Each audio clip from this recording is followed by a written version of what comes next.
आज हम बात करने जा रहे हैं नाथ पंथ और यदुवंशी आल्हा उदल का सच। तो आज जानते हैं उनकी पूरी जीवनी का एक सार तैयार किया है न्याय चक्र ने। तो वो आपको हम बता रहे हैं कि वीर योद्धाओं के साथ किस तरह सौतेला व्यवहार किया गया है। और हालांकि आल्हा उदल का जो किला है उसको अभी तक कायदे से संरक्षित नहीं किया गया है और वो आए दिन ढहता नजर आ रहा है, यानी उसका इतिहास खत्म करने की पूरी योजना है। तो आज हम बात कर रहे हैं ऐसी ऐतिहासिक धरोहर की सामंती सरकारों ने जिसे उभरने नहीं दिया बल्कि नज़रअंदाज किया। एक समय जिनकी शान समझी जाती थी, इनके रहते विदेशी ताकतें कांपती थी, मगर उपेक्षा के कारण तहस नहस हो गया और विदेशियों का भारत पर हमला हो गया। उसका खामियाजा अब आपके सामने है। तो आइए बात करते हैं उन हस्तियों की जिन्होंने यूपी के बुंदेलखंड के सभी जिलों में तहलका मचा दिया था। आखिर कौन थे वो लोग, किस वंश से ताल्लुक था उनका और कैसे धोखे से हो गया खात्मा। बचा रह गया तो सिर्फ ऐतिहासिक इमारत की टूटी फूटी धरोहर, वो भी सरकारी मशीनरी के तहत उपेक्षित अविकसित।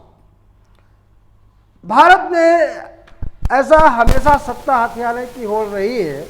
इस सत्ता पर पहुंचने के लोगों ने इन प्रकार ने किस हद तक गिरकर सत्ता पर काबिज होने की दुहाई दी, यानी किसी भी चीज़ से गुरेज नहीं किया।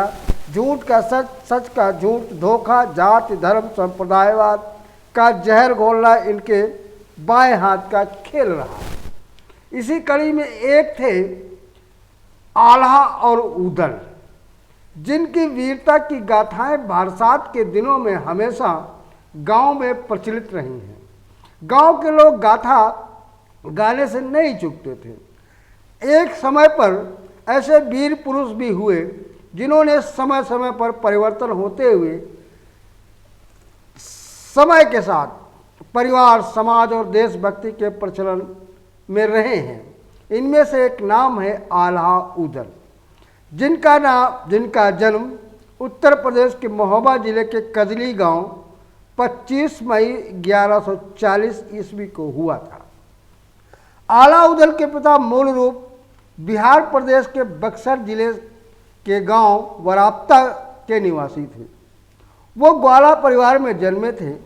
3 भाइयों में कृष्णा, दशराज, वृक्षराज और जसराज में सबसे बड़े दशराज थे। अपने भाइयों को लेकर कमाने खाने के उद्देश्य से पूरी यूपी के महोबा आ गए। महोबा आकर चंदेल राजा परमाल, यानी जिनको परमदेव भी कहा जाता है, कि यहाँ नौकरी कर ली।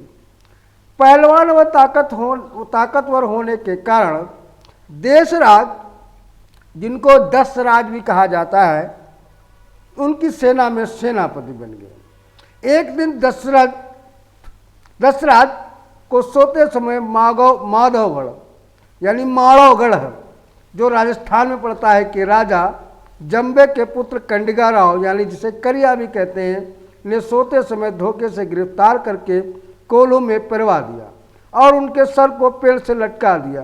तब आल्हा उदल की उम्र शायद बहुत ही छोटी थी।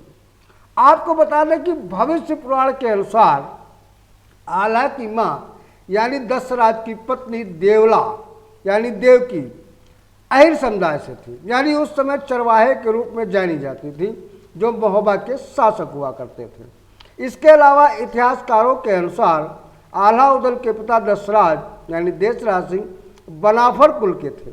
उनकी उत्पत्ति बनाफर अहिर, जो वन में चरवाहे के रूप में कार्यरत रहते थे, क्योंकि मध्य प्रदेश में यदुवंशी अहिरों की 2 शाखाएं प्रसिद्ध हैं। एक नंबर पे हवेलिया, दूसरी पे बनाफर। हालांकि बनाफर में बनाफर राय राजपूतों में भी पाए जाते हैं। एक सर्वे के अनुसार जैसे पाल, गड़रिया, यदुवंशी, ब्रह्मपाल, अहिर जालौर में शामिल होकर कालांतर में इनके वंशज राजपूतों से छुड़ गए। वैसे जैसे ही खुद बनाफर अहिर भी राजपूतों से जुड़ गए और बनाफर राजपूत कहलाए। कहीं कहीं राय भी लिखा जाता है। बिहार में बनाफर राय, लखनऊ मंडल में बाछिल ठाकुर पाए जाने का रिवाज आज भी है। ये सब अहिर बनकर ही नहीं, अहिर बनाफर ही कहे जा सकते हैं।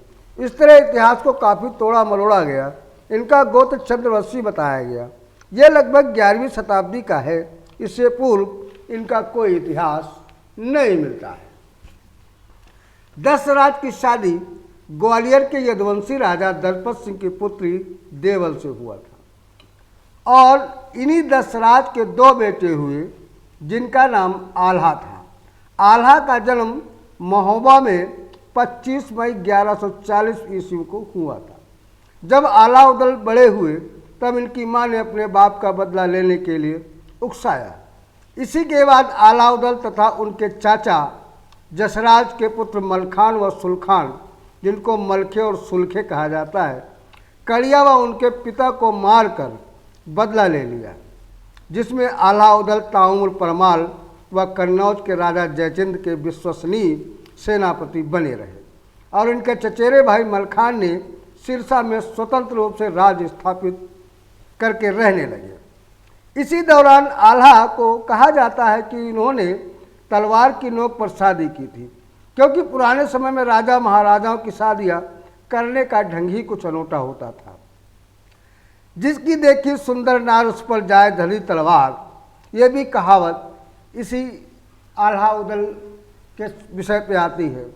उस समय जिन घरों में पुत्रियां होती थीं वे आसपास के राजकुमारों को युद्ध के लिए ललकारते थे और जब युद्ध में हार जाते थे तो उसके साथ विवाह कर दिया जाता था। इसी तरह नैनागढ़ के राजा की पुत्री सुमना बहुत काफ़ी सुंदर थी। आल्हा की वीरता से प्रभावित थी। आल्हा भी उनसे शादी करना चाहते थे। इस बात की जानकारी पाते ही नैनागढ़ के राजा ने संधि करके विवाह कर दिया। ऐसा ही महोबा के राजा परमाल के साथ भी हुआ था। इसीलिए परमाल का साला ईर्ष्या रखता था, तो उसने अपना दिमाग लगाया यदि आल्हा उदल को यहाँ से भगा दे तो पृथ्वीराज चौहान से मिलकर महोबा की सत्ता हथियाई जा सकती है, क्योंकि पृथ्वीराज चौहान उन दिनों दिल्ली का राजा था और विवश करके उसकी पुत्री बेला चंद्रवंशी परमाल के पुत्र ब्रह्मा को ब्याहनी पड़ी थी। इस तरह पृथ्वीराज चौहान और राजा परमाल आपस में दुश्मनी रखते थे। परमाल की पुत्री चंद्रावती बांधवगढ़, जिसको बदायूं इस समय कहा जाता है, के राजकुमार इंद्रजीत यादव को ब्याही थी। इस तरह ये दोनों काफ़ी करीबी थे।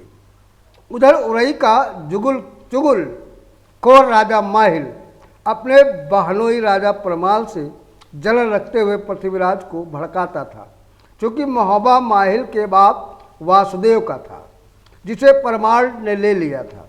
एक दिन माहिल राजा परमाल को आल्हा उदल को लेकर साजिश रची कि आपने इन लोगों को शिक्षा दीक्षा दी और पाला पोसा, लेकिन आपके विश्वसनीय नहीं है, क्योंकि आल्हा उदल को सेनापति पद से हटाना चाहता था। तो उसने कहा चाहो, यानी आल्हा ने परमाल से कहा कि घोड़ा और अस्त्र किसी को देना नहीं चाहिए। ये इसलिए उसने कहा क्योंकि माहिल ने अपने बहनोई परमाल से ये कहा था कि इससे घोड़ा मांग लो, यानी जब घोड़ा नहीं देगा तो सेनापति पद से ये हट जाएगा, तब हम अपना काम कर लेंगे। ये माहिल की इच्छा थी और हुआ भी यही। आल्हा ने राजा परमाल से कहा कि शस्त्र व घोड़ा किसी को नहीं देना चाहिए।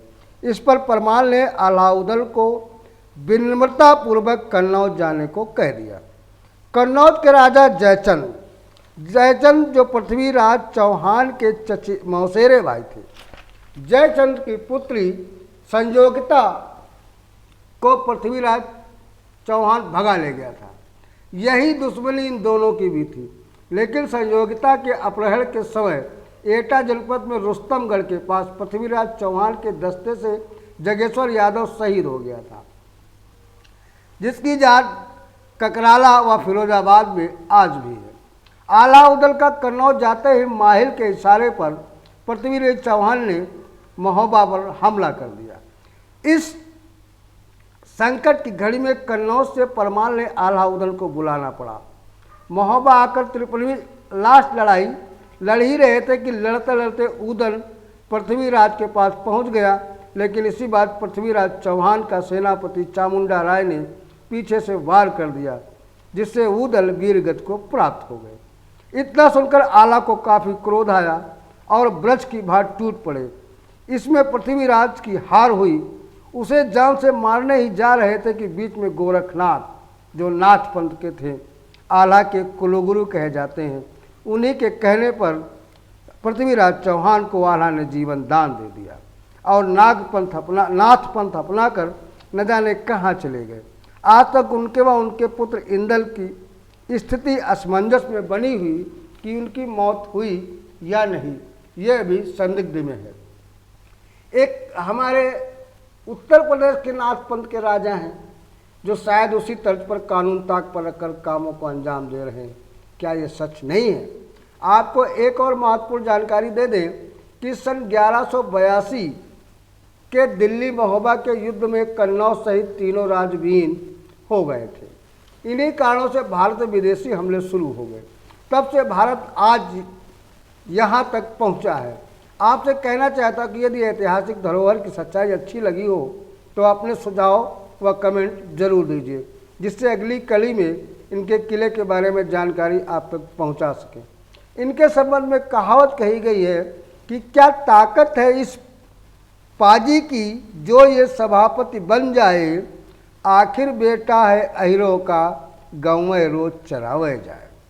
तो भारतीय राजाओं की जो सत्ता है ये 1202 तक भारत में रही और जब से पृथ्वीराज चौहान और आला का युद्ध समाप्त हुआ तो ये राज्य विहीन हो गया, सुनसान हो गया। यानी 1202 के बाद जितने भी विदेशी ताकतों ने यहाँ पर कब्जा जमाया उसी का परिणाम होता आया है। और यहाँ की भारत देश की जो शासक आए दिन बने, इनके प्रकार उन्होंने यहाँ की भोली भाली जनता को कहीं जात के नाम पर तो कहीं धर्म के नाम पर, कहीं सांप्रदाय के नाम पर अपनी अपनी टुकड़ी तैयार की और अपने अपने हिसाब से राज करते आ रहे हैं। आज भी इसका परिदृश्य आपके सामने है। हालांकि मेरा इसका कोई राजनीतिक परिलक्षित परिणाम न मेरा है, न मैं किसी दल से वाकिफ रखता हूँ। तो न्याय चक्र को देखते रहिए और सुनते रहिए। हम आपको समय समय पर विशेष जानकारी देते रहेंगे। इसी के साथ हम आपसे विदा लेते हैं। धन्यवाद।